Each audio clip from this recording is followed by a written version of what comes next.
বুঢ়ী ক্ৰিংকে লটিখটি কৰা ৰাউণ্ডলৈ আপোনালোকক স্বাগতম জনাইছোঁ। আপোনালোকে যদি মোৰ চেনেলটোত প্ৰথম তেন্তে মোৰ ভিডিঅ'বোৰ চাব আৰু ছাবস্ক্ৰাইব কৰি দিব। হেল্ল' মা, নকবি আৰু খোৱাই নাই বুজিছনে। ছুইগিত অৰ্ডাৰ দিলোঁ। নাই মই সেইবোৰ বনোৱা মেলা নাই দেই। ক'তনো আৰু কলি গ'ল ঘৰলৈ। বুঢ়ীজনী জাননে মা, মোক সদায় মানে এতিয়া কলিটো গ'ল, কলিকটোতো এতিয়া ক'বলৈ নাপায়। এতিয়া মোকে এনি টাইম কৈ থাকে আমুকটো কৰা তামুকটো কৰা। মই আজিৰ পৰা কৈ দিছোঁ ভাত চাত মই বনাবলৈ নাই। বনাইছেগৈ চাগে বুঢ়া বুঢ়ী দুইটা মিলি এতিয়া। নাই দেই, মই বুঢ়ীক আৰু ভাল লগা থাকিব নোৱাৰোঁ। কিবা তুই মুই কৰিব, একদম বৃদ্ধাশ্ৰমত বুঢ়া বুঢ়ী দুইটাকে থৈ আহিম। আৰু মোৰ হাজবেণ্ডে বনোৱা হয় ঘৰ, থৰি না বুঢ়া বুঢ়ীয়ে বনাইছে। আগৰ পুৰণা যিটো ভঙা চিঙা ঘৰ আছিলেও, ইমান কষ্টত পঢ়িলে আমাৰ নাই। এতিয়া পুতেকৰ জহতে ফুটনিটো মাৰিলে কি হ'ব? খেতি কৰি খোৱা মানুহে। আমাৰ কৈছে নহয়, চব কৈছে মোক। আগতে বোলে খেতি চিঞৰ বাখৰ বোলে, ৰাতিপুৱা শুই উঠি একদম চিঞৰ বাখৰ খেতিলৈ যাব লাগে, কিবা কৰিব লাগে। অলপ বুঢ়ীজনী অলপ পঢ়া হপায়, 2 শ্ৰেণীমান যোৱা হপায়, সেইকাৰণে এতিয়া ইংলিছ ফটৰ মাৰে। নাজানে ইমান, এনেই আৰু। সৰুটো একো কাম বন নাই, সি এইটো ঘৰ বনাওঁতে টকা পইচা দিয়া নাই, চব আমাৰ দিছে। একদম মানে কৈছোঁ নহয়, মোৰ একদম দেখিব মন নোযোৱা হৈছে আৰু এই বুঢ়া বুঢ়ীকেইটা। আৰু এটা কথা কি জানো নাই, বুঢ়ীয়ে কলিক কি বুলি গালি দিয়ে জানো নাই? বোলে আমি হেনো 3টা ভঁৰালৰ খেতি কৰা মানুহ। আজিৰ যুগত বাৰু খেতি কৰিলে খেতিয়ে দি খুৱাবনে বাৰু মানুহক? চাকৰি এটা নাথাকিলে খেতি কৰি কোনটো বিল্ডিং বনালে? কোনটো বিল্ডিং বনালে বুঢ়ী চালা? বেটি ক আৰু শুনো। মনে মনে ইয়াত লুকাই লুকাই শুনি থাকোঁ, কিনো কয় আৰু। কলিজনী একদম গুজিয়াজনী সতিহা বৃত্তি, শাহুৱেকৰ কথা এটাক বেয়াকৈ ক'বই নোৱাৰোঁ। একদম মুখখন পাতি ধৰিব, এফালে বুঢ়ীয়ে কলিক দেখিবই নোৱাৰে। সেইকাৰণে ময়ো এদিন কি কৰিলোঁ, কেতিয়াবা নিমখ অকণমানকে দি দিওঁ। নতুবা বুঢ়ীয়ে আকৌ বৰ ভাল পালে হয় নহয় তাইক। কেতিয়াবা জলকীয়া অলপ বেছি দি দিওঁ ভাজিত মনে মনে। আৰু কেতিয়াবা খানা চানা বনালে মই নবনাওঁ, প্ৰায়ে তাইয়ে বনায়। এতিয়া সেইকাৰণে তাই নাই আকৌ, সেইকাৰণে দিগদাৰ হৈছে। মই বনাওঁ বুলি নামটো লওঁ, কামটো তাই কৰে। নাই এতিয়াৰ পৰা আৰু সেইবোৰ কৰিবলৈ নাই, ডাইৰেক্ট আৰু দেই। এই বুঢ়ীজনীক ভাল লগাইনো কিডাল পালোঁ মই? না ঘৰ মাটি মোৰ নামত লিখিলে, না কিবা। সৰু পুতেকলৈ বৰ মৰম, বোৱাৰীয়েকক ভাল নাপালে কি হ'ল? পুতেকক বহুত মৰম। বেটি, মেইন কথা এইটোহে। কথাগুৰি ক'ৰবাত ইমান মৰম দেখুওৱা আঁৰত আছে তোমাৰ মাটি আৰু ঘৰ সম্পত্তি। মাটিকেইডৰা বাদেনো আৰু বুঢ়ীৰ ওচৰত কি আছে? আছিলে হপায় সোণৰ গহনা কেইপদমান, যি কেইপদ আছে সেই কেইপদ মোক দিলে বাৰু।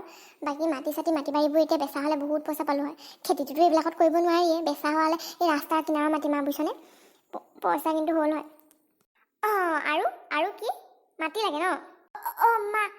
মা মই তোক অলপ পিছত ফোন কৰি আছোঁ হা, ৰ। কি হ'ল? মই অহা দেখি দেখোন কথা ক'বলৈ বন্ধ কৰিলা? কি ইমান চিক্ৰেট কথা পাতি আছিলা যে মোৰ আগত কথা পাতিব নোৱাৰা মাৰ লগত? নাই মানে মা, মই এনেই ঘৰৰ খবৰ খাতি লৈছিলোঁ। কেলে? কিবা মাটি বাৰীৰ কথা শুনিছিলোঁ। কি মাটি বাৰী ইমান লেনদেন? নহয় মানে মা, মাক কৈছিলোঁ আমাৰ মাটি বাৰীবোৰ, গাঁৱৰ পুৰণা মাটিবোৰ বেচি পিনি ইয়াতে গুৱাহাটীতে ভালকৈ ফ্লেট এটা কিনি ইয়াতে ছেটেল হ'বলৈ কৈছিলোঁ।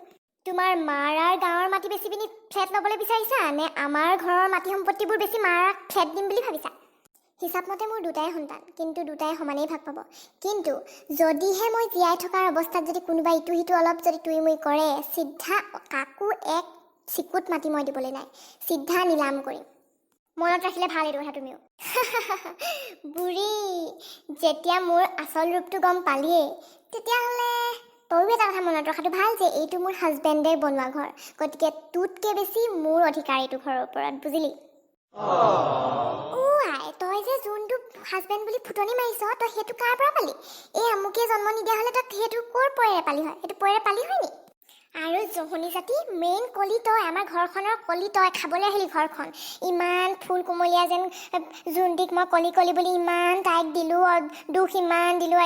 ভগৱান তোৰ কাৰণে তই 1 নম্বৰ কলি, আমাৰ ঘৰখনৰ মেইন মহাকালী তই, হৰাম জাতি।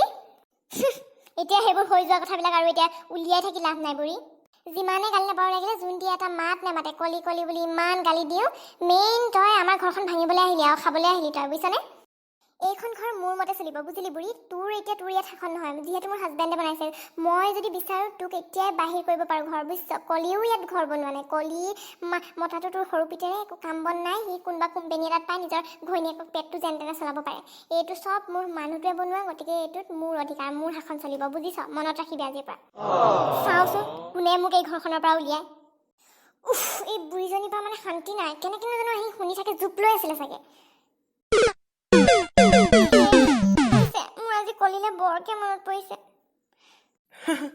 কি হ'ল হে? তোমাৰ আজি কলিলে মনত পৰিছে?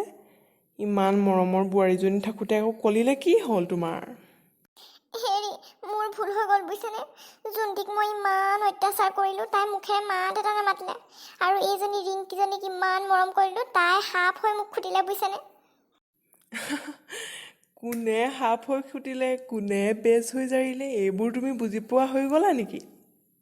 হ'ব দিয়ক, ইমান ঠাট্টা কৰিব নালাগে। মোৰ ফুল কোমলীয়া পদুমহেন বোৱাৰীজনীক মই অত্যাচাৰ কৰিলোঁ এই হাৰামজাতিজনীৰ কাৰণে। বৰ ভুল হ'লেও বুজিছেনে? তাইক মই চৰি ক'ব লাগিব। বাৰু দিয়া, তুমি নিজৰ ভুল বুজি পাইছা, তাতে মোৰ ভাল লাগিছে। মইতো আগতেই জানো, সেইকাৰণে মই কেতিয়াও সৰু বোৱাৰীক একো টানকৈ নকওঁ। তাই সদায়ে ভাল। আজিহে মই বুজি পাইছোঁ, পদুম সদায় বোকাতেই ফুলে। তাইক মই সদায় গালি পাৰিলোঁ গাঁৱৰ ভূত বুলি, কিন্তু তাইহে আমাৰ ঘৰৰ আচল পদুম। হাই গাইজ, আমাৰ ষ্টৰিটো কেনেকুৱা লাগিল বাৰু?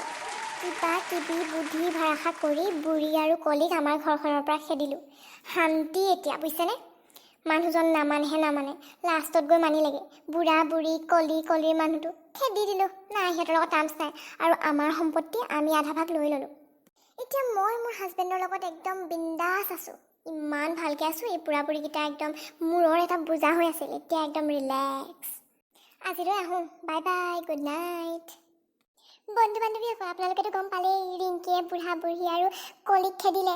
এতিয়া কলি বুঢ়া বুঢ়ীনো ক'ত গ'ল, কেনেকৈ আছে, কি হ'ল, তাৰ পাছত যদি জানিব বিচাৰে তেনেহ'লে মোৰ চেনেলটো ছাবস্ক্ৰাইব কৰিব, লাইক শ্বেয়াৰ কৰিব।